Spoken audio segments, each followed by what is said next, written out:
Eu queria só dar as boas-vindas em nome da Partibar, agradecer a presença das pessoas aqui neste final de tarde, terça-feira, 1 de outubro de 2024.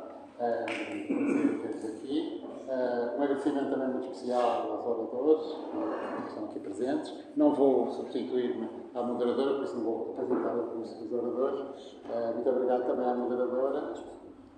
E muito obrigado à Beatriz, que foi a pessoa que esteve por trás da organização desta mesa redonda, da organização também desta exposição que tem aqui à vossa volta, também das conversas que tem tido com os imigrantes, o trabalho também de performance que já fez. Esta exposição, este evento desta mesa redonda, teria por objetivo constituir um encerramento desta exposição. Normalmente, as exposições começam na árvore aos sábados e terminam aos sábados. O próximo sábado é feriado, é Dia da República, 5 de outubro, por isso este vai excepcionalmente terminar esta exposição na sexta-feira. De qualquer forma, este foi o dia mais consensual para fazer este evento. Não vou alongar mais, já agradeci a todos e vou passar então a palavra à moderadora. Por favor, muito obrigado. Então, boa tarde e é com imenso prazer de voltar aqui, porque na realidade nos últimos meses não tenho tido assim muitas oportunidades de voltar à árvore, de maneira a cumprimentar na sua pessoa e agradecer também o convite que a Beatriz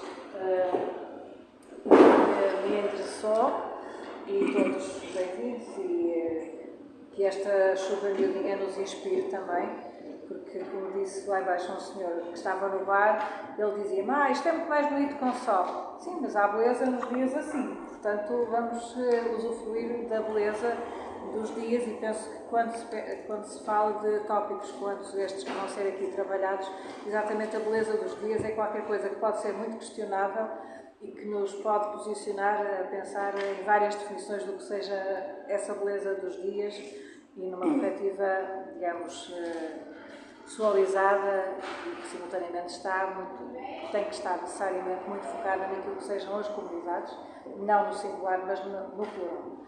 Enfim, o meu nome é Maria de Fátima Lambert, e tem mais nomes por aí adiante, e normalmente as pessoas param no Lambert, porque dá muito trabalho ir por lá atrás, embora o meu pai ficasse um bocado zangado com a questão, porque ele não era Lambert, era Alves de Sá, mas pronto, ok, passava às vezes a ser o Sr. Lambert, ok.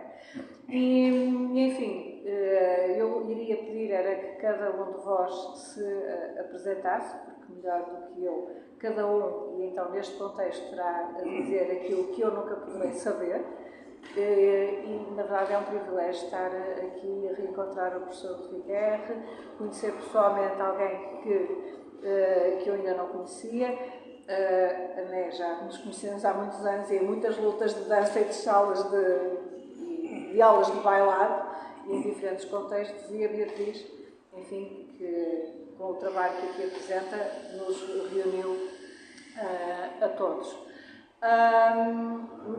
Numa articulação aqui um pouco em sussurro com a Beatriz, só partilhar convosco que na verdade só recentemente e não até por causa do teu trabalho, mas por causa de um texto que eu escrevi há uns anos atrás para o José Carlos Teixeira, por uma publicação que se chamava On Exile, e de longas conversas com ele, e depois mais recentemente, e depois numa outra perspectiva também acompanhando todo o teu percurso de há décadas fora de Portugal, eu nunca poderia pensar que eu tinha sido alguém que tivesse estado migrada em algum sítio, até que numa conversa um pouquinho informal, e quando eu partilhava com essas pessoas que realmente a partir dos 15 anos vivi entre Barcelona e Porto, e que na verdade isso prolongou-se entre os 15 sensivelmente e os 24 anos, até quando comecei a trabalhar na Escola Superior de Educação, onde sou professora.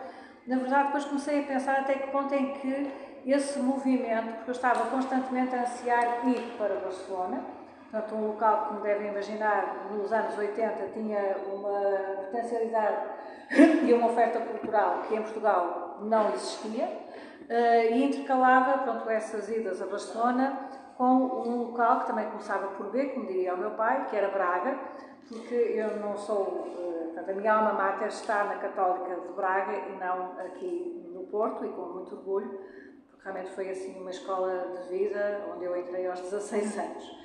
Portanto, não sei até que ponto é que não sou uma imigrante nem uma migrada, mas por períodos e num certo nomadismo que eu desejava verdadeiramente se tornasse mais sedentário, porque na verdade teria preferido muito mais ficar em Barcelona do que ter regressado a Portugal. E são experiências que determinaram a minha vida, para o bem e para o mal.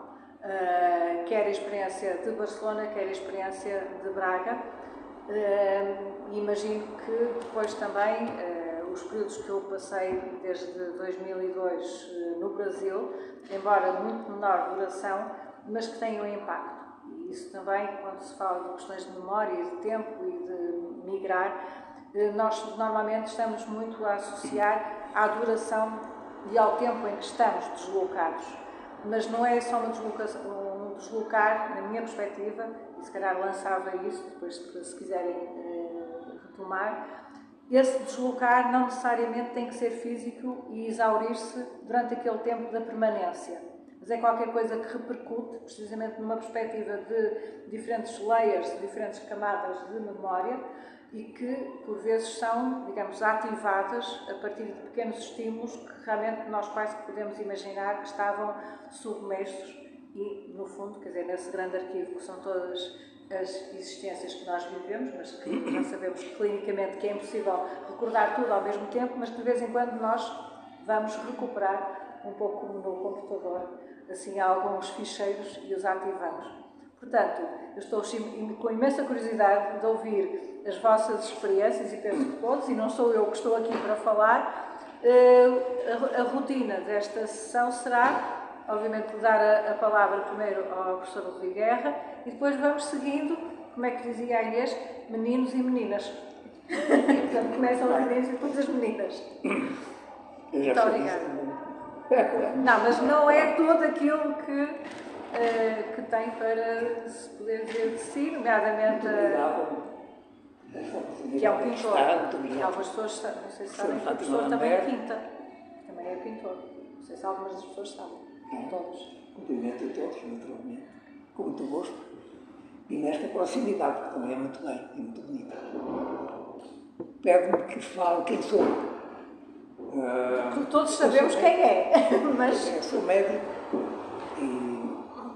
e estou reformado no serviço de diretor do hospital, no serviço hospitalar, estou reformado, mas estou jubilado da Faculdade de Medicina como professor da Faculdade de Medicina. Sou eu. É isto. Sim, professor, não queria já introduzir a questão. Era introduzir a questão.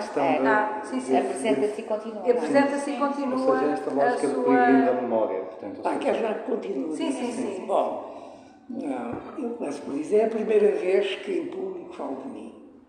E não é fácil. E direi que a minha peregrinação deu-se por 4 vezes, e mais uma quinta sobre que eu falarei, entre 1962 e 1980. Uma vez em França, 2 vezes na América, nos Estados Unidos, e outra vez na Dinamarca.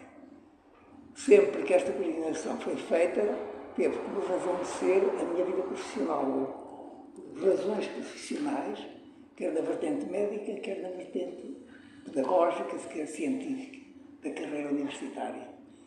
E, portanto, o que se me pôs desde o início é, onde quer que fosse, tinha de dar atenção a contribuir com o meu currículo com as 2 vertentes. E isto, naturalmente, foi uma ousadia, por um lado, e é disso que eu vou falar. Estava advertido pelo professor Melo Adrião, que é um professor que me tinha convidado quando eu estava no 5º ano da faculdade, que na vida, se eu tivesse de escolher, e havia muitos momentos em que eu escolhia, que tinha de ver para onde é que ia, procurava escolher sempre o mais difícil. Era isso que Deus me queria. Procurei assim fazer. Fui para o mais difícil, que foi tentar conciliar 2 carreiras, era praticamente impossível. A carreira clínica na Faculdade de Medicina pode-se fazer sendo uma disciplina clínica. Eu estava ligado à anatomia, pronto, assistente, durante 5 anos, e foi lá que me doutorei, e depois passei para a biologia médica. Só muito tarde, eu rapidamente direi, é que integrei, digamos assim, uma disciplina médica na Faculdade de Medicina, porque fui convidado pelas circunstâncias, propriamente, a que a vida me levou.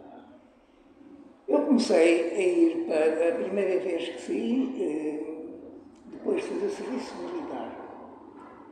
E antes do serviço militar tinha sido convidado no meu 5º ano para ser assistente de anatomia, fiz o serviço militar em Mafra e em Lisboa, depois andei em missões de recrutamento militar, das inspeções militares. E em 1958 iniciei o Internato Geral no Hospital Santo António. Em 1959 estava iniciado o Internato Complementar de Medicina no Hospital Santo António, ao mesmo tempo que estava a assistir, a dar assistência como assistente da faculdade. Na primavera de 1959, por maio, entrou uma doente no serviço de urgência, de 23 anos, chamada Bárbara, estava em insuficiência renal aguda com uma complicação de um aborto que ela tinha praticado. Ela que era uma mãe, que morava ali na Ribeira, o marido de Fernando, que era um varredor da rua, tinha 3 filhos já, tinha praticado o aborto e veio a morrer, apesar de toda a assistência. Porquê é que morreu? Porque nessa altura não existia ordem artificial. Tinha acontecido em França, iniciado, aparecido uma nova especialidade médica chamada reanimação médica, que tinha 2 vertentes, centrada no pulmão e centrada no rim. O professor Laborie tratava do pulmão, o professor Jean Biorgé tratava do rim. E fundou então logo uma disciplina individual chamada nefrologia. E lá, de facto, estavam já descritos o uso e o recurso à ordem artificial, que já tinha tido uma certa evolução dos anos desde que tinha sido criado e que servia para utilizar desses doentes agudos. O doente morreu. O meu diretor do hospital era o Dr. João Melo Soares, muito próximo, que viveu aquela tragédia como o Albino Charles de urgência também viveu comigo. E concordaram que era uma falta grande que existia, de facto, no Norte. Nós não tínhamos. Estávamos a doente morreu dentro de umas 4 semanas, talvez. Em novembro desse ano, com o apoio da Misericórdia do Porto, Dr. Domingos Vargas da Cruz, foi-me concedida uma bolsa. Essa bolsa que foi autorizada, portanto, para o Hospital de Santo António, simultaneamente teve de ter o apoio também da faculdade, a que eu tinha de estar ligado, e levava a responsabilidade que sempre senti, que sempre se tem de ter. É ótimo que se vá ao estrangeiro, mas para voltar. Mas com a responsabilidade daquilo que se vai levar é para trazer, para pôr ao serviço do país. E, portanto, eu ia com as 2 vertentes, a faculdade e equiparada a bolseiro de alta cultura, mas tinha de ver o que é que ia fazer. Qualquer chegada ao estrangeiro, a qualquer serviço, nunca é fácil, na minha experiência. Aquelas 3 semanas e 2, 3 semanas iniciais, para a pessoa se integrar, para ver o que é, conhecer, é muito difícil. Por várias razões. Mas, enfim, mais ou menos, tem de se integrar nos movimentos, tem de os conhecer. E nesse tempo, naturalmente, que eu centrei em 9 meses que lá tive, entre 1960, novembro de 60 e julho de 1961, centrei na parte do funcionamento da ordem artificial, mas depois segui clinicamente o professor Ambiorgé, que mostrou desde logo um tipo de uma disciplina hospitalar responsável, que já se aprende, que tem outro aspecto que a pessoa vai ver, que é o comportamento das pessoas, que é a estrutura de um serviço, é a funcionalidade desse serviço e a sua eficácia. E o rigor, na verdade, comigo. João Berger fazia sempre, semanalmente, uma visita clínica com os assistentes às enfermarias, mas, paralelamente, o que é que havia? Estávamos numa época nova e começou a haver a biópsia renal, que permitiu começar a ver e definir diversas formas de doenças renais que até aí não se sabia o que era, na verdade, não se correspondia. Aparecia o sangue na urina, aparecia algo na urina e depois, o que é que aquilo podia ser? Podia ser, hoje, depois se classificou, podem ser 8 ou 9 entidades diferentes que com o tempo se vieram efetivamente a dar. Eu só tenho que controlar o meu tempo. Eu não comentei, mas talvez que Sim. cerca de uns 15 minutos. 15 minutos. Menos, Pode ser que eu já passe 5, já passei mais. 20 minutos. Ninguém tem coragem de pedir para não falar, pelo contrário. Pelo contrário.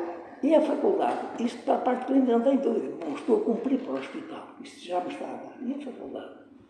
Estava passados aí talvez 2 meses, estava em novembro, não é? Quando começou o ano de 61, pedi uma entrevista ao professor André e disse: Sr. professor, eu estava muito interessado, estou ligado à faculdade, mas estava interessado em fazer um trabalho de investigação. No dia seguinte ele mandou-me chamar, chamou o assistente dele, no CBRI, e disse: sim senhor, para estudar as polioglobulias, quer dizer, a situação em que o sangue tem muitos globulos em relação com o cancro do rim. Sim? Então, tem de ir ao arquivo. O arquivo tinha centenas de casos, tem de explorar no arquivo esses doentes que tiver, e agora faço estudos complementares de tempo. E assim foi. Correu bem, me chamei, não era propriamente um homem muito simpático, mas que me portou-se lindamente. Ficámos muito amigos. Foi de facto extremo. Esse trabalho, que de facto foi concluído, deu uma publicação num jornal francês de hematologia, de grande nome, e foi publicado. Também em relação à faculdade, tinha cumprido. Essas foi, mas fiz mais. Eu estava lá, nós, como saímos do país, vamos com um enorme desejo, como é evidente. E o desejo estimula a inteligência. E estimula toda a nossa vida e condiciona toda a nossa vida. E assim foi esta minha experiência. Paralelamente a disso, um dia, logo, cerca de um mês depois de lá estar, o professor Roger foi fazer uma conferência, mesmo à Sorbonne. Eu estava num hospital Necker. O hospital Necker, que é no início quase, na rua de Sèvres, que é no início do Boulevard Montparnasse. Talvez conheçam. E eu vivia e fui para um hotel, que era na rua de Vaugirard, que é a rua mais longa e tortuosa de Paris, ali quase junto ao Montparnasse, que era o Hotel Aviatique, onde fui para o 6º andar, e lá fiquei no 6º andar, lá vivi. Fui sozinho, a família ficou cá. Tinha nessa altura 2 filhos, os mais velhos, o João Paulo e a Maria José. Bom, e quando fui ouvir o professor Garcia, havia anunciado um curso de estatística para médicos. Inscrevi-me logo. Tinha de lá ir 2 vezes por semana, ao fim da tarde, lá fui. Foi ótimo, porque depois me serviu para o resto da minha investigação. Quando eu fiz a minha tese, esta tese, sobre que eu rapidamente vou depois falar, é assente muito em estudos estatísticos. E recebi. Mas a curiosidade foi um bocadinho mais longe, porque é anunciado lá um ensaio novo do Monsieur Roger Robineau, que trabalhava no Hospital de Santo Atuado e que trabalhava na microcinematografia celular. Que era isso? Ele acompanhava os movimentos, por exemplo, como a amiba, mas especificamente numa das células do sangue, num dos glóbulos brancos, dos leucócitos, chamados granulócitos. São aqueles que, em face de qualquer infecção, aumentam muito. E aumentam para atacar as bactérias, a desenvolverem, e esses movimentos eram seguidos por tal. Isso propriamente foi uma experiência muito interessante, que tive como abordagem, não se concretizou nessa altura num trabalho publicável, também não era possível isso fazer-se, mas Monsieur Roger Robineau, anos depois veio cá ver comigo, esteve cá, e foi muito bom. Portanto, esta foi a minha primeira peregrinação a Paris. O curioso tem que fui no Volkswagen, demorei 3 dias a chegar a Paris, fiquei em Vitória, depois em Vendôme, depois saí de cá numa sexta-feira, cheguei lá no sábado. E tinha conhecido um casal de médicos extraordinário, Maurice e a Geneviève Abivan. Ele era diretor do serviço, mas no outro hospital de Paris. Tinha-me dado a direção que era no Boulevard de Grenelle, nos 170. E eu lá fui, mas não sabia, mas o Boulevard de Grenelle tinha 7 ou 8 andares. Eu olhei para aquilo, bom, carreguei no número 4 e agora. E era devia vencer a casal. Ele depois levou-me ao hotel, acompanhava muito bem, e ao longo do tempo que lá estive, foi uma companhia extraordinária, de um casal extraordinário. Messias Berger ficou naturalmente muito próximo e amigo. Messias Berger foi era um homem notável. Ali era a Catedral de Rim, na altura, o Hospital Neté, de Leque, era a Catedral do Rim, a nível europeu. Ele veio a ser um dos imortais da Academia Francesa. Este foi um dos primeiros livros que ele escreveu, este tem aqui a dedicatória dele, e ofereceu-me um retrato dele autografado. Foi realmente uma consequência disso. Em 1989, por proposta minha, Messias Berger recebeu o grau de doutor honoris causa da nossa Universidade pela Faculdade de Medicina do Porto. Suponho que esta é a primeira. As outras, que eu posso dizer, a metodologia foi a mesma, em termos de dar importância às duas vertentes, a faculdade e a parte hospitalar. Porque eu, quando vim para o Porto para estudar, quis ser médico, eu isso não podia deixar de não ser. Portanto, a parte da carreira docente como tal, enfim, foi uma novidade para mim, mas médico eu tinha de continuar a ser. Quando cheguei a Portugal, tinha-se, portanto, o problema de fazer a minha tese de doutoramento. A minha tese de doutoramento foi esta. Estava chegado em 1961 e podia estar até 1964. O meu doutoramento acabou por ser em janeiro de 1964, precisamente no dia em que nasceu a minha terceira filha. Eu vim do doutoramento, das provas, cheguei à Casa Sul da Boa Vista e 10 minutos depois ela nascia. Este trabalho é um trabalho que envolveu e que utilizou uma coleção extraordinária de crânios que o professor Luís de Pinha tinha obtido, de facto, um processo de levantamento de um cemitério, onde conseguiu definir os crânios referentes a pessoa, definidos pelo sexo e pela idade, consoante cada uma daquelas sepulturas. Foi um trabalho extraordinário. E fez uma coleção de cerca de 1000 crânios. Eu não cheguei aqui a trabalhar nos 400, que era o que eu realmente precisava, e trabalhando aquilo que nós aprendíamos logo na anatomia, que era o chamado buraco laço anterior. O buraco laço anterior é um espaço que, na realidade, não existe. É um espaço que está coberto, normalmente, por uma função cartilagínea, mas que não calcifica, ao contrário de outras, umas fontanelas, por exemplo, siliconas, e que nós não temos mais buraco laço anterior em nenhum outro animal, nenhum outro mamífero. E este estudo, digamos, foi sugerido pelo professor Melo Adrião, utilizando aquela coleção.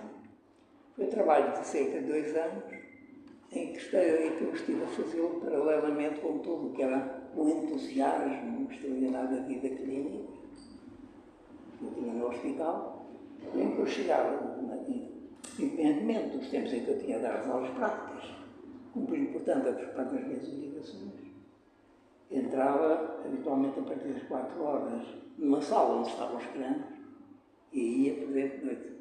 Vinha comer qualquer coisa cá e normalmente nunca disse antes da meia-noite. Isto foram quase 2 anos de trabalho passados dentro disto, que não tinha nada a ver com a dinâmica do estudo, que eu também tinha de fazer na matriz clínica e, portanto, aí os fins de semana e as noites, certamente, tiveram de ajudar e tive a alegria e a vontade e a saúde para poder levar realmente a estudar.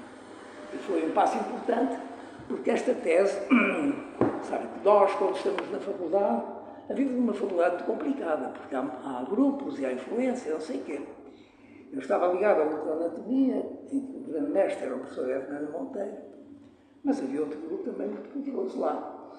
E de que eu pessoalmente não tinha queixa nenhuma, título nenhum, mas eu tinha feito uma tese de licenciatura num laboratório do professor Ernesto Moraes. Me convidou para assistente, mas eu já estou. De modo que aquilo criou ali alguma tensão. Simplesmente ele foi muito digno e nunca me prejudicou, mesmo depois na própria própria classificação, no próprio julgamento final dessa tese de licenciatura, onde eu trabalhei logo sobre as alterações eletrolíticas, quer dizer, as alterações ao nível do sangue, do nosso meio interno, que mexem e movem o movimento da água dentro do nosso organismo, em que temos praticamente 3 compartimentos diferentes. Temos o sangue, temos a parte intersticial entre as células, e depois temos o volume propriamente intracelular, que é o volume que a água ocupa dentro das células, que são cerca de 40% do nosso peso é de água e 40% está dentro das células. E entre esses departamentos, não só passa a água, como se faz o movimento de íons, sobretudo do sódio e do potássio. Muito importante. Do cálcio, do magnésio é importante, mas o mais importante e determinante é do cálcio, é do sódio e do potássio. Bom, esta classificação eu recebi 18 valores por esta tese. O que foi importante, quer dizer, quem não tinha 18 valores normalmente significava que a porta estava fechada para continuar, de modo que foi bem. Isto correspondeu também à tese, ao valor que eu tinha tido na minha licenciatura.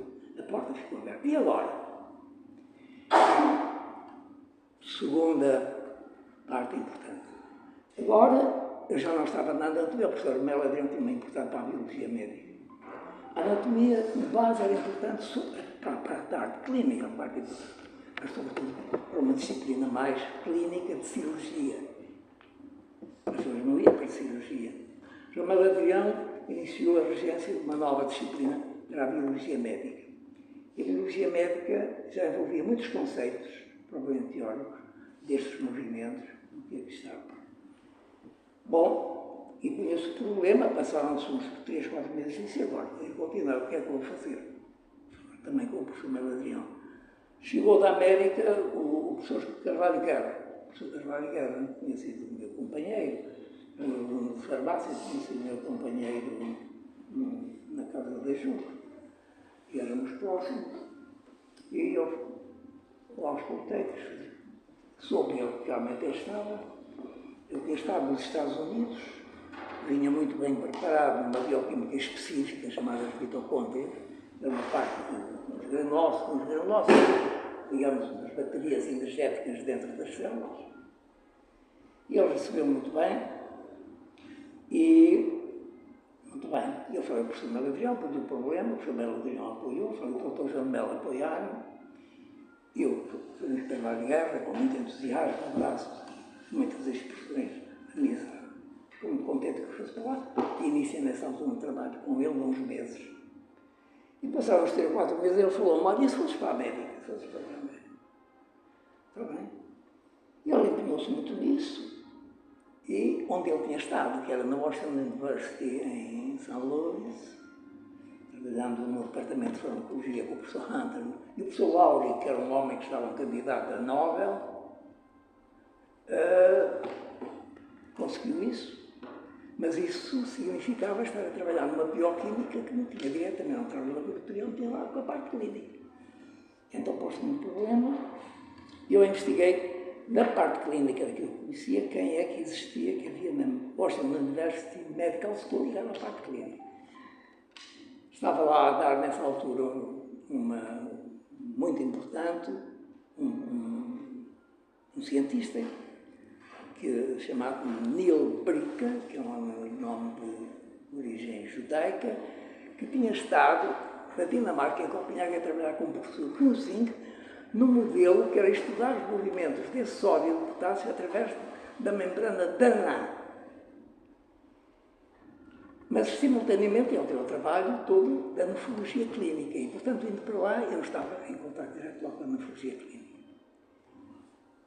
A análise que foi escrito, que me envolve, tudo isto envolveu muita coisa, arranjar as bolsas de estudo. O Carvalho Guerra estava ligado à NATO, ligado à bolsa da NATO e da Fulbright, e teve o seu papel importante também. Naturalmente, o meu conhecimento, sem dúvida, muito bem, muito importante. Eu estava na Faculdade de Medicina, eu estava na Faculdade de Farmácia, muito bem, tudo bem. E no primeiro ano que eu fiz um trabalho com o professor Hunter, o trabalho com o professor Hunter correu muito bem, de tal forma que eu cheguei, portanto, entrei lá quando comecei a trabalhar, cheguei ao fim de agosto. Em fevereiro, ele propôs-me para ir aos Federation Proceedings, que era a união que é uma reunião anual de todas as sociedades de biologia americana de investigação biológica, que foi em Atlantic City. Eu fui lá apresentar aquilo que eu já tinha trabalhado, portanto, o ANTA, o professor ANTA, deu-me apoio para que já fosse, onde estiveram os grandes homens dessa altura, o Leninger e outros, que eram os grandes homens da investigação nas mitocôndrias, onde eu estava a estudar um antibiótico, o efeito do antibiótico chamado gramicidina, que não chegou propriamente depois a entrar correntemente na vida clínica. Bom, fiz o trabalho do ANTA, passou, fui para o trabalho do professor Bricker, do parte do professor Bricker, entrei a trabalhar, deu-me para trabalhar na parte laboratorial, não a pele da rã que eu tinha trabalhado, mas a bexiga do cágado. Porque a bexiga do cágado era um modelo correspondente a uma parte do nosso rim, que realiza o nosso rim, temos 1 milhão de unidades, chamadas os nefrónios, que dentro dele tem diversos setores, e especificamente conforme esses setores têm capacidades específicas para fazer o balanço em relação a certas substâncias. Digamos, a parte mais terminal desses nefrónios, 1 milhão dessas unidades, era simulada pela bexiga do cágado, que fazia a absorção do cálcio. Não como a nossa bexiga, que não tem feito nenhum disso, a nossa bexiga é absolutamente inerte, e fazia realmente a absorção, e fazia parte do estudo completo. Esse estudo, eu, nessa altura lá, era o que ele fazia, eu juntei-lhe, depois do ano em que eu tinha estado já em farmacologia, no ano anterior, em que aproveitei para fazer um curso de bioquímica específico, completo, no departamento de bioquímica da mesma universidade. Eu estava na farmacologia no 3º andar, a bioquímica estava no 2º, e quem a dirigia era o Carl Corey, que tinha sido prémio Nobel anos antes, ele e a mulher, dentro, de facto, na descoberta, de facto, de uma atividade de uma determinada hormona importante para a entrada do açúcar nas células, pelo qual se fosfato de hidrogênese. Bom, introduzi de facto essa parte clínica, isso foi novo, o professor Brica ficou realmente entusiasmado, de tal forma que no fim desse primeiro ano, 1965, eu estive primeiro no ano 94, 95, ou 64, 65, 65, 66. No fim de 166, ele foi fazer, durante as férias de 66, das férias grandes, foi para a ilha de Mount Desert. A ilha de Mount Desert era uma unidade ecológica muito importante, ao lado do Maine, em pleno Atlântico, onde se estudava a biologia marítima.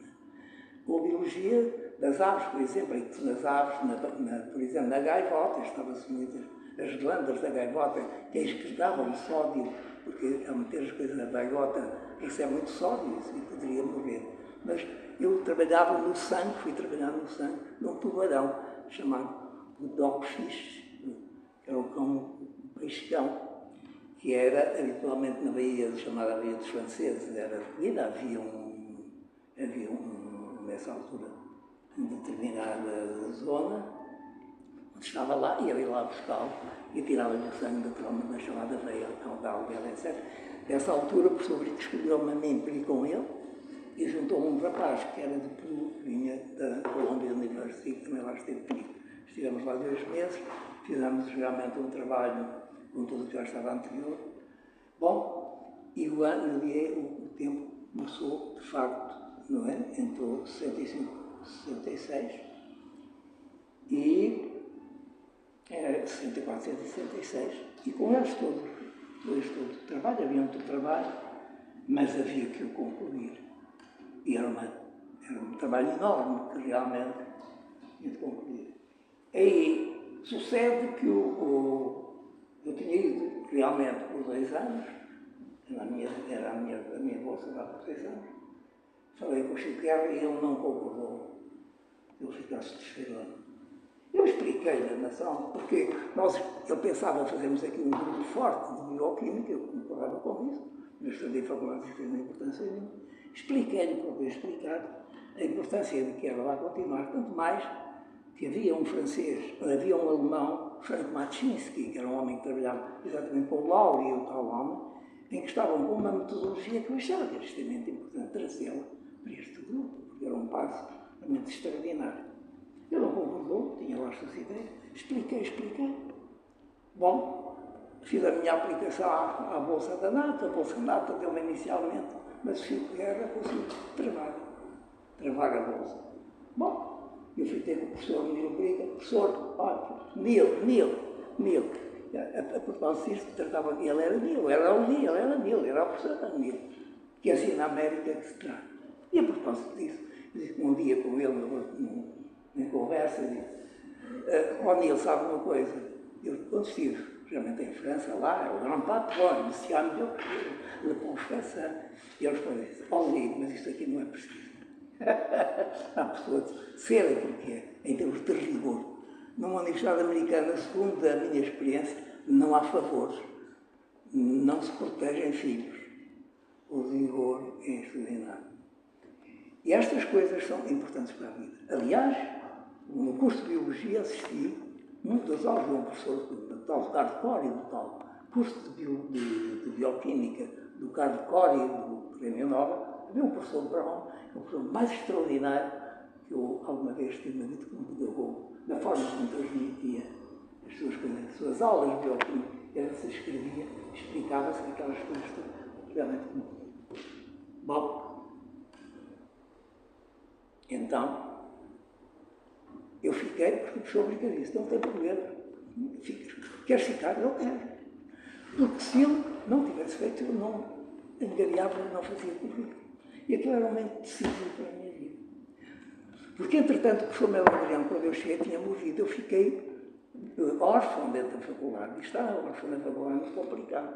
Então, a única hipótese que eu tinha foi realmente melhorar o meu currículo. Esse meu trabalho permitiu que fossem publicados 4 artigos num jornal extraordinário americano, que é o American Journal of Physiology. 4 trabalhos da American Journal, em que tinham os não é de lá, comigo agregados, tinha o professor Briga, mas pensou-se com quem se disputar, eu discutia normalmente, e o meu técnico, que era um negro que eu escolhi, que me foi dado de escolher, o Jesse Yates, ficou meu amigo. E que fizemos esse trabalho juntos, extraordinário que ele foi. Várias coisas, o professor Briga dizia, vais escolher, uns técnicos vêm, fazem uma entrevista e escolhem. E escolheu a ele. O Jesse Yates, quando vim de vez para Portugal, antes de vir para Portugal, 2 semanas antes, o acesso que eu tinha entre a residência onde vivia e a Rinaldi Virgem passava para um hospital de doidos. Eu sou abordado por um doido que estava no hall e perguntou, are you a doctor? Eu disse, yes, I am. E deu-me um soco brutal sobre o lado esquerdo e partiu-me esta arcada, chamada Arcada Zigomata. Mas eu fui internado, operado, tirando estas coisas. Mas quando cá chegava a família, assim, cuidado, não pode haver, não, cuidado com estas coisas.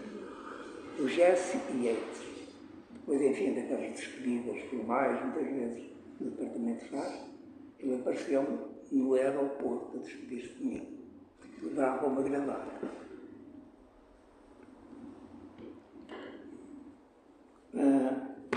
E vim. E quando vim, nessa altura, estava a começar a dizer hemodiálise aplicados em 2 renais crónicos, com um dispositivo que permitia, durante as diálises, extrair água aos dentes, o que o rim artificial que existia em Paris ainda não permitia. E iniciei e acompanhei nessa altura esse trabalho das hemodiálises na altura, num rio chamado Atravnol, que era uma bacia que levava 100 litros de água e que depois se juntava e se misturavam os diversos sais que eram realmente precisos. E foi esse rim, quando eu realmente vim, encontrei uma coisa muito curiosa. Encontrei que o meu diretor de serviço, o Dr. Braga da Cruz, tinha entretanto tinha havido eleições, tinha sido preferido, e a face ao contrário de Braga da Cruz mostrou desde logo pouco interesse em que eu retomasse o meu trabalho. Já havia um rim artificial dentro do hospital, tinha sido parado, mas estava lá parado, ninguém tinha mexido.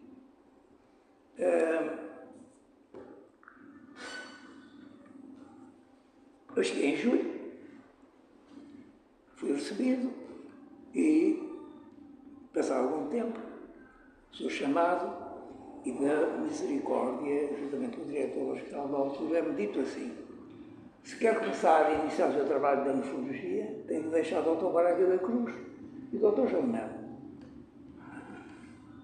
Sim, mas eu não deixo. Eu não deixo. Então, muito bem.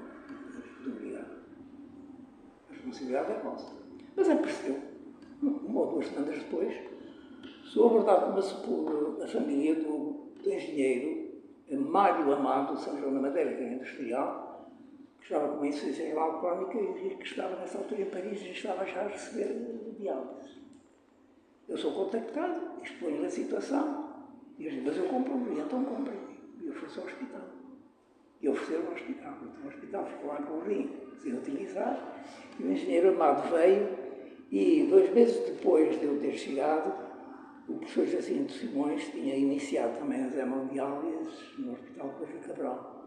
E o engenheiro Mário Amado o acompanhou, digamos, a Lisboa. Esse tempo realmente que foi, e tudo assim parou. E passou o tempo entre setembro e janeiro. E ficou tudo parado. Mas nós íamos provando ao nível da medicina a nossa equipe, enfermeira e os médicos que agreguei a mim. Eva Xavier e o Serafim Guimarães. Em janeiro,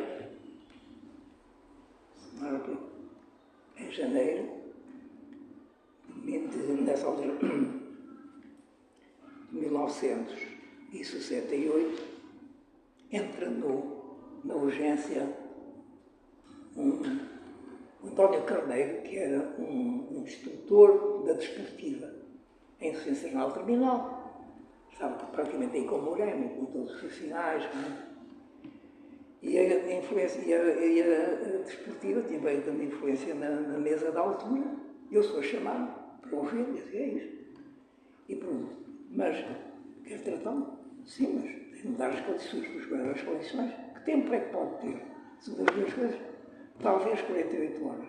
Essas 48 horas, praticamente, depois, não dormimos a preparar todas as coisas. O António Carneiro foi tratado, como se tratava às tantas da manhã, com o Dr. José Maria, que era um cirurgião que também já estava numa situação terminal, a seguir ele também foi tratado. A mesa da misericórdia foi para o clube portuense ver quando é que os doentes morriam para se refugiarem. Só que os doentes não morreram, sobreviveram, e assim se iniciou o programa da hemodiálise crónica e terapia. E assim foi. Tudo preparado. A Gulbenkian, cerca de um ano depois, uns meses depois, deu-nos 8 rins já diferentes, chamado Canister Model, 8 rins. O Dr. João Melo, realmente, parte do Departamento de Medicina, praticamente estudou, e começamos assim com o programa das hemodiálises no norte e no centro do país, realmente perto de mim, que foi muito complicado de fazer, realmente, mas que aconteceu. Isto até aqui. Agora, por ocasião que outros falam. Falta a terceira etapa. Como? Falta depois a terceira etapa. É. Vamos agora intercalar e passava a palavra Muito bem, na sua intervenção. muito boa tarde. Quero dizer ao professor. Sim. 15 minutos para mais a um nível de perspectiva e menos de história. O agradecimento em relação ao acolhimento é sempre importante e muito obrigado por estar aqui. O tema é belíssimo, esta ideia de peregrinos na memória, e obrigou-me a colocar a mim própria a condição na qual eu tinha sido convidado. E retomamos aqui algumas coisas. Eu tenho 50 anos, nasci em 74, nasci num meio com relativamente, eu não diria relativamente pobre, mas circunstancialmente dentro daquilo que era uma circunstância com algumas limitações. E a ideia do lugar e a ideia de sair do lugar era algo completamente remoto. Eu tinha na minha família, nós vivíamos no Porto, eu estudei na escola primária do bairro de São João de Deus, e a ideia que eu tinha, consciente também da história da minha família, é mesmo uma consciência de desterro circunstanciado. O meu bisavô Simão era mestiço, filho de escrava, e aquela ideia do que é remoto, do que é distante, do que é fora do lugar que nós habitamos, para mim foi sempre um acontecimento, uma ressonância de mistério. A minha avó, que era uma mulher admirável, a minha avó paterna, que era filha desse meu bisavô mestiço, que ela própria tinha muitos traços ainda de mestiça. A minha avó falava das terras longínquas de onde havia antepassados e falava projetando inclusive algum vernáculo da época, aquela ideia do marajá, o marajá que era uma maneira de dizer pessoa muito rica. A minha avó dizia que haveria de chegar pelo correio a notícia de uma herança, porque os nossos antepassados distantes eram marajás, algures numa ilha de que ela não conhecia sequer a fisionomia cartográfica, porque a minha avó não podia ter ideia sequer, não só do mapa mundi, como da ilha de Cabo Verde, onde a avó dela eventualmente era proveniente. E a minha infância foi uma infância de miúdo circunstanciado, abismado sempre com a presença do carteiro e com a ausência da carta da herança, e consciente, efetivamente, de que o máximo que eu poderia viajar no mundo, sempre numa condição de desterro, porque sou uma pessoa que sai do sítio sempre contrariado, foi a consciência de que teria sempre uma coleção de postais ilustrados, pela qual eu vi Paris, eu vi uma série de cidades que eu não imaginava sequer visitar na minha vida, portanto era algo que era projetado no âmbito de uma experiência puramente existencial.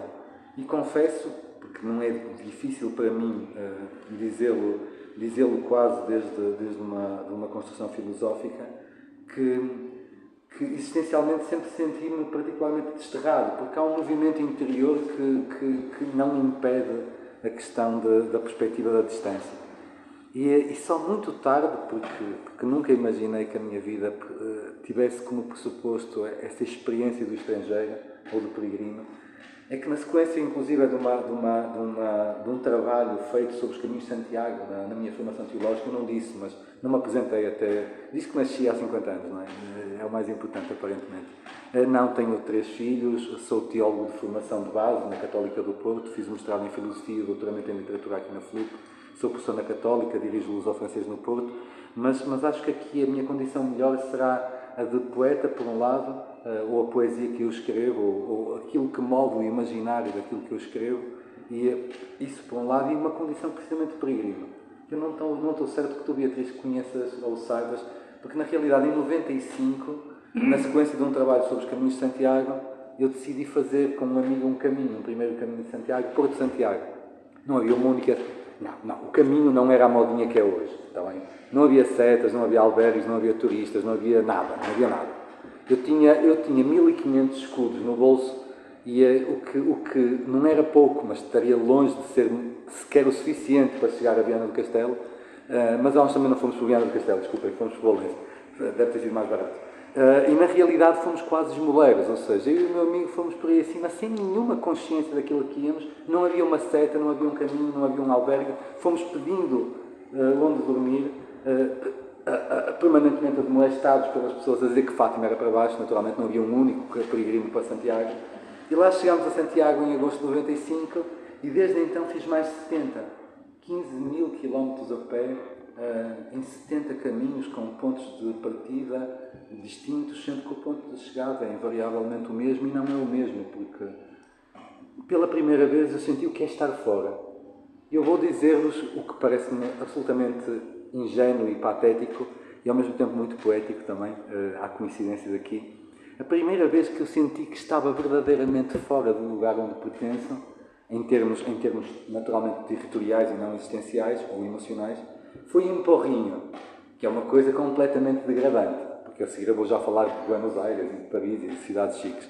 Em Porrinho, que é uma coisa absolutamente insólita, porque passamos a fronteira, não paramos ali porque tínhamos dormido em Valença, e a primeira terra onde paramos para tomar qualquer coisa foi uma terra a 14 km de Tui, que basicamente, até para um contexto da Galiza, é uma terra desprovida de qualquer interesse, ou de beleza, ou de outra coisa qualquer. E essa experiência de, pela primeira vez, estar mais longe de casa do que nunca, essa sim, devia senti-la em muitos sítios. 4 minutos. Depois sucederam-se, na condição de escritor ou na condição de académico, multiplicaram-se as viagens à vertigem. Porque teremos a possibilidade depois de estender isso, se houver tempo para isso. Porque entretanto, vieram cidades como Barcelona, assim, vieram quase todas as universidades de Espanha. Veio a Sorbonne, onde continuo a trabalhar e onde vou há muitos anos. E é uma cidade particularmente interessante para mim, porque sinto-me permanentemente estrangeiro. Apesar do conforto de chegar a uma cidade que repeti 30 vezes, Roma, onde não me sinto tão desamparado do ponto de vista desse desterro emocional que falava, ou aquele domingo de Pentecostes em que cheguei de facto a Buenos Aires e disse a mim próprio: nunca estiveste tão longe de casa como neste momento, e provavelmente estive a outros níveis. Esta experiência, ou experiências, que algumas delas são curtamente sazonais de trabalho, de colaborações, porque algumas delas, porque a distância e o tempo têm esta dimensão que provoca mais ou menos empatia com aquele que sai do seu lugar e que experimenta o estar exilado, ou estar fora, ou sofrer a ausência ou a distância. É muito existencial, porque eu daqui a bocadinho tenho que fazer a mala, porque vou viajar, e vou em trabalho também. Os 500 anos do Camões, do nascimento de Camões, vão-me implicar numa ilha, que é a Palma de Maiorca, na Universidade das Ilhas Baleares. E eu, ao fim destes anos, com dezenas e dezenas, talvez centenas de viagens, algumas delas de ir de manhã arguir uma tese de doutoramento na Complutense, ou na Sorbonne, ou em Roma 3, e voltar à noite, em que o desvio é de um dia. Não há dia nenhum que eu não me sinta desterrado a fazer uma mala, que eu não me sinta contrariado num aeroporto, ou numa estação de comboios que tem um desterro maior, que está muito próximo à distância de um certo desamparo, muito próximo daquelas cidades fronteiriças que conhecemos nesse desamparo de viver e de existir. 2 minutos. E só para dizer esta experiência. E eu sei que vai passar. Eu sei que, pousando os pés onde quer que esteja, o meu coração acomoda-se. Esse peregrino da memória sossega o tempo e o espaço, sempre na condição de regresso. É curiosíssimo. Eu às vezes pergunto, eu seria seguramente, como tantas outras pessoas, algumas buscam mesmo familiares que buscaram uma oportunidade na imigração, por exemplo. Eu não imagino o que é o desamparo da falta dos meios de comunicação, o que é sair do meu espaço, da minha casa, do afeto daqueles que mais amo, não é? Da minha área de conforto circunstancial, dos meus trajetos, do meu cotidiano. E esse desamparo, quase contrariado muitas vezes, é compensado sempre com a ideia de regresso. Ao nível, só para fechar, é belíssima a proposta deste espaço e desta mesa. A leitura era suficiente, só a leitura daqueles 2 parágrafos de proposta, porque eles trariam a possibilidade de estender isto em textos e em reflexões que me parecem de uma oportunidade tremenda. Sim, construímos-nos na condição de peregrinos da memória nessas viagens, sejam elas exteriores ou interiores. Acho que o sentimento aqui mais importante é mesmo um certo sentimento de apego e desapego, de abandono e de pertença, de partida ou de regresso. Eu sempre gostei muito, e já termino, uma das literaturas que eu gosto muito da minha poesia. A minha poesia é muito escrita em trânsito, é muito escrita noutros lugares, ou seja, cede muito a este desequilíbrio, deste desamparo, deste desassossego, do estar longe, ou de constituir o longe em termos substantivos, mais existenciais, eventualmente. Mas dizer assim, a minha poesia nasce muito disto. Eu gosto muito de uma certa literatura epistolar ou diarística, mas a deriva de viagem fascina-me profundamente. Ou seja, ou então aquela correspondência, aqueles epistolários de distância. Somos sempre neste processo de quem se enraiza e quem se desenraiza. De quem nisso também vive, e nisso morre, e nisso ressuscita, e nisso desencontra-se, e nisso se encontra-se. A ideia, Beatriz, e já agradeço-te por isso, esta ideia da condição de peregrino da memória, né? Na construção daquilo que é uma existência é absolutamente fascinante. E se a conversa puder desenrolar aí, eu estou convencido que marca muito aquilo que é o processo criativo. Presumo que na arte como na poesia. Eu passava já, assim adiantamos um bocadinho aqui a coisa. E não foram 15, mas foram 16, está bem? Não, foram só 9 minutos. Foram só 9 minutos. Não. Não, a sério? Então dá-me mais um bocadinho. Então só uma coisa. E já passo. Sim. Era só isso. Porque eu gostava de saber, sobretudo no âmbito dos criativos, como é que eu direi? De que modo eu sinto que o meu cotidiano, marcado pela intensidade de quem acorda muito cedo e normalmente estica o dia no limite das suas possibilidades, o cotidiano é particularmente inimigo, na minha opinião, ou no meu caso em particular, do processo criativo. E muitas vezes, de facto, a construção dessa experiência de desdobramento poético, ou de um olhar poético sobre o mundo que depois resulta num poema, acontece no desamparo do desterro. Acontece sobretudo, e não é no desamparo da viagem do turista, e não é no desamparo de sentirmos fora de casa ou num espaço que não nos é confortável.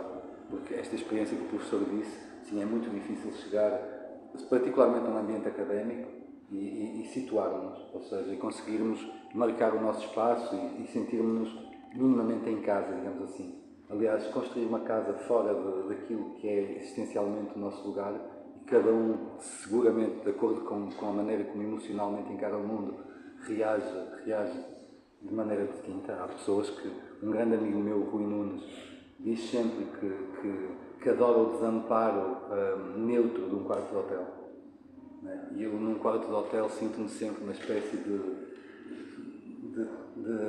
estrangeiro, necessariamente de estrangeiro, ou seja, eu não ter a referencialidade simbólica dos meus objetos, da referencialidade, digamos assim, de um conceito mais substantivo de casa, a mim torna-me, não digo que não seja interessante, mas com o passar do tempo causa-me uma profunda ilusão pessoal.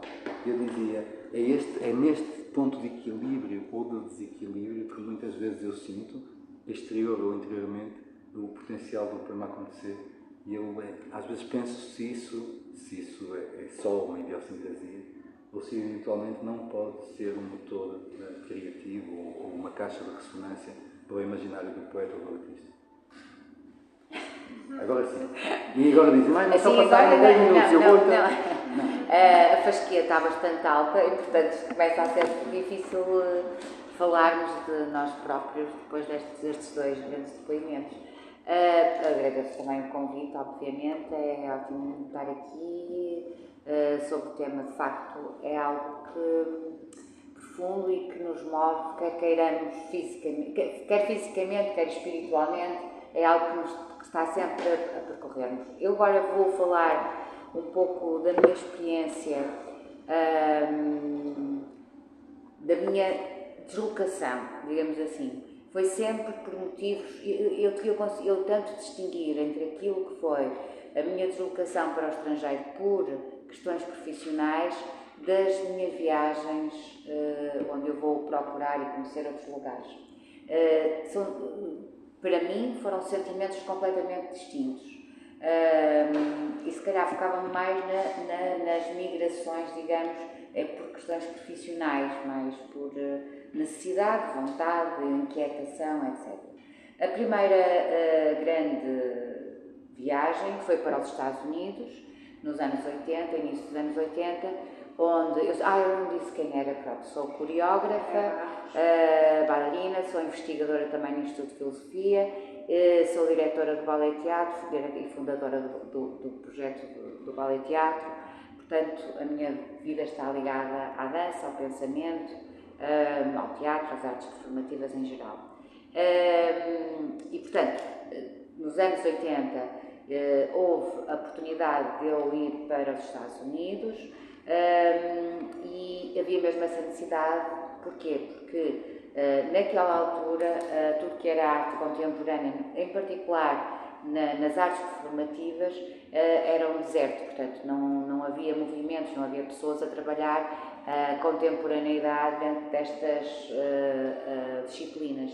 E, portanto, eu comecei em criança no balé, mas sabia que a certa altura não era de forma nenhuma essa vertente que me interessava desenvolver, até porque a certa altura entrava em conflito até com uma questão mesmo mais ideológica. Eu continuo a gostar de coisas de balé, não é isso que eu estou a dizer, não se dava de gosto, mas era quase um conflito ideológico, porque toda a linguagem é construída em função de um pensamento romântico de idealização de um corpo que não é natural, não é cotidiano, não nos pertence, portanto são formas idealizadas, e isso entrava um pouco em conflito com aquilo que eu sentia na altura e que sentia necessidade de conhecer outras abordagens. Então fui para os Estados Unidos, Massachusetts, Smith College, muito próximo também de Boston e Nova York, e foi por um lado assustador,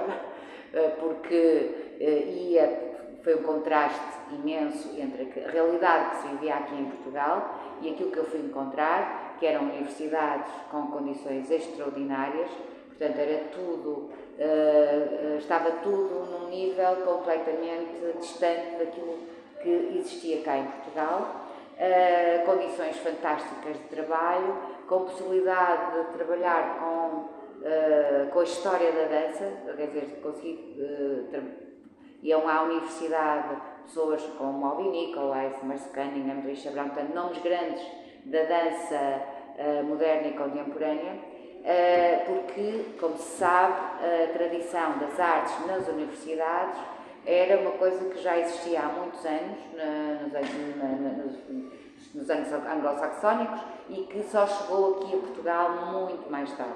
Portanto, quando eu fui para lá, era tudo novo, as artes na academia, com condições extraordinárias, e senti-me pequenina, portuguesa, muitas vezes nem sabiam bem, nessa altura, onde é que ficava Portugal, continuavam a confundir com Espanha, mas, e resumindo esta parte, vivi lá praticamente 2 anos, continuei com um projeto que tinha já, que era com o Ballet Teatro, aqui à distância, porque também estava cá a minha irmã, mas foi um tempo completamente precioso, incubador do meu posicionamento, não necessariamente, não que me tivesse influenciado completamente, mas foi incubador do meu posicionamento perante a arte e perante a vida, apesar da grande distância e do sofrimento que é também um pouco esta sensação do desterro,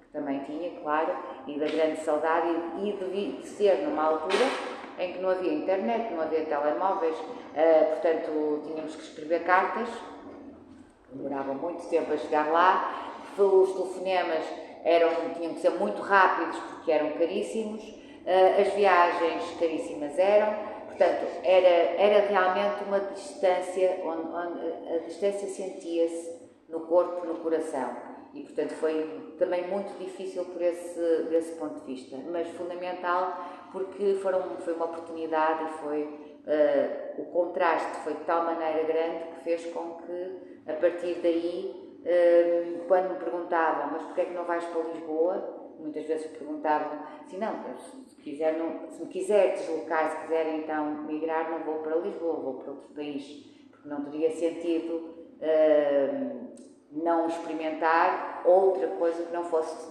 realmente, que fizesse a diferença, digamos. E, portanto, esta foi a minha primeira experiência por necessidade profissional e por inquietação. Há um outro momento mais tarde que foi para Londres, onde eu fui fazer também um mestrado, vivi lá 1 ano e meio, portanto foi menos tempo que nos Estados Unidos.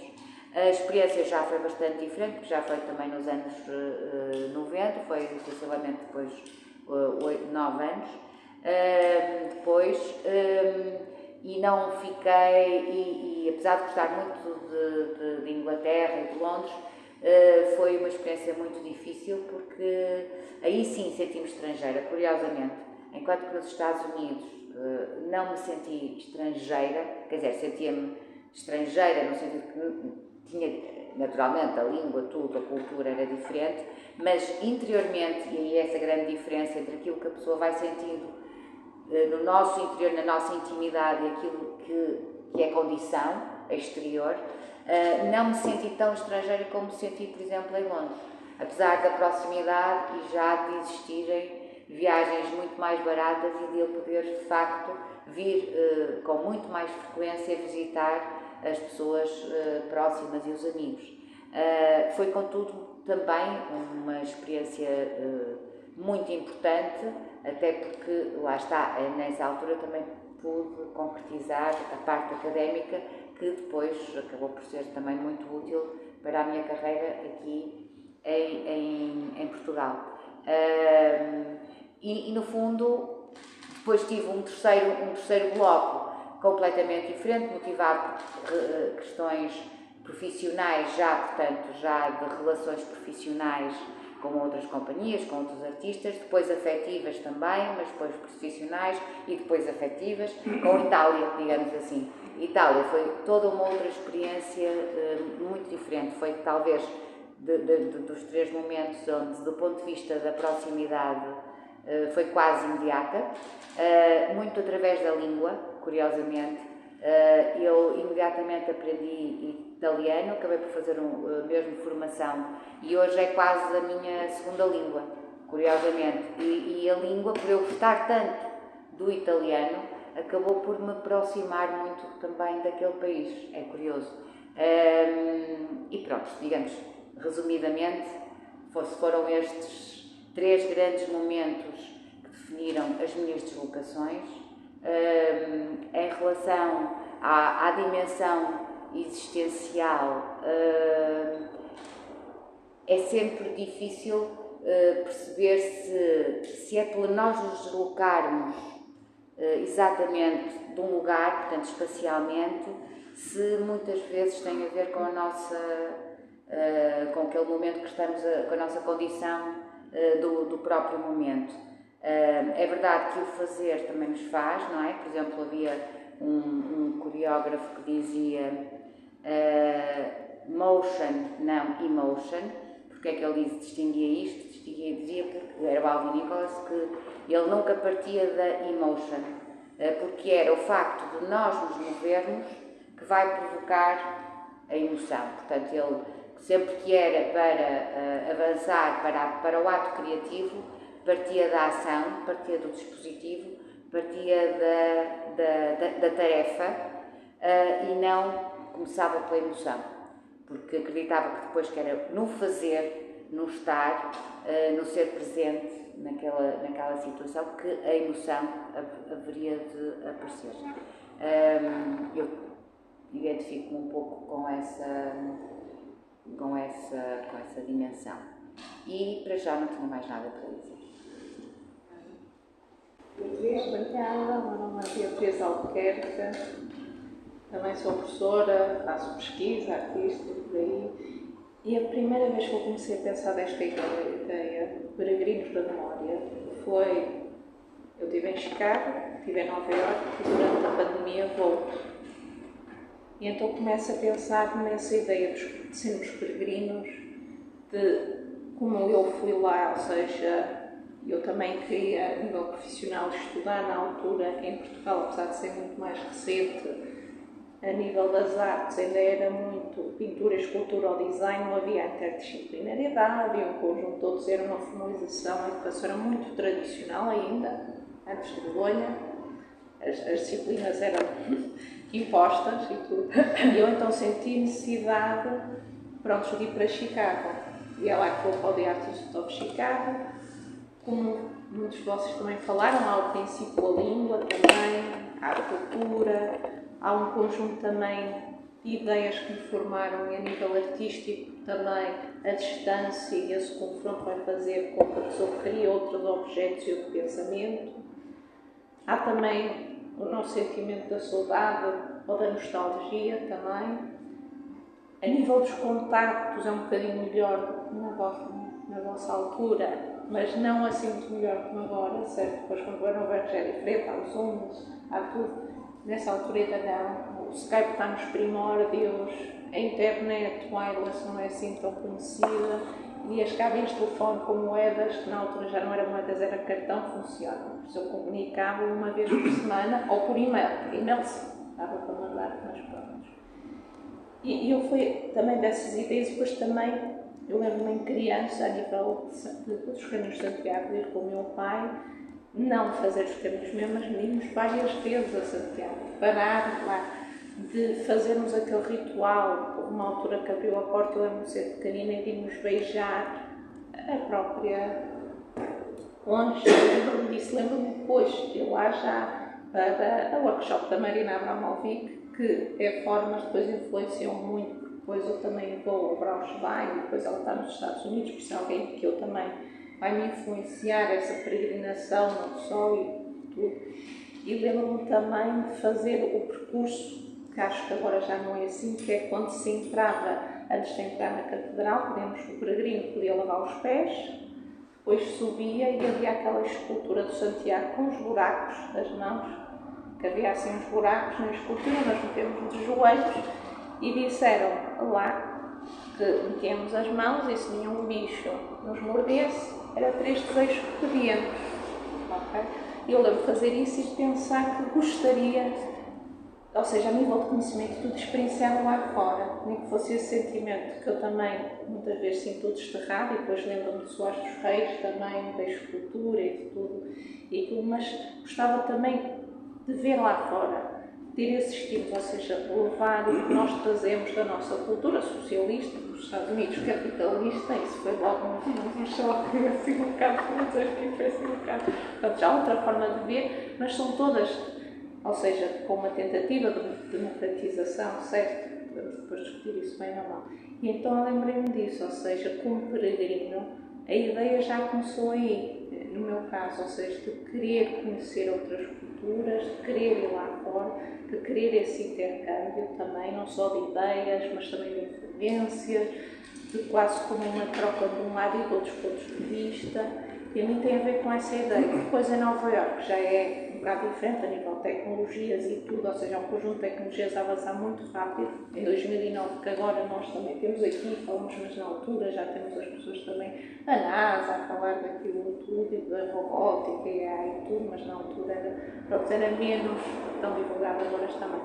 E isso faz-me depois questionar os peregrinos que nós somos, não só das nossas memórias, porque depois nós também temos histórias que partilhamos, ou seja, com tudo que vocês contaram, e eu relaciono, eu sei como é quando se entra a uma universidade, uma área diferente, mas pertencer ou fazer esse próprio espaço, ou quando a pessoa faz, ou seja, tudo isso eu sinto afinidade no meu próprio percurso, de momentos que aconteceram mesmo nessa memória e tudo, e foi baseado nessa ideia, não só interiormente, mas também fisicamente, nós deslocamos, mas depois também há essa própria deslocação e tudo, por isso teve a ver com isso, que eu depois comecei mais recentemente.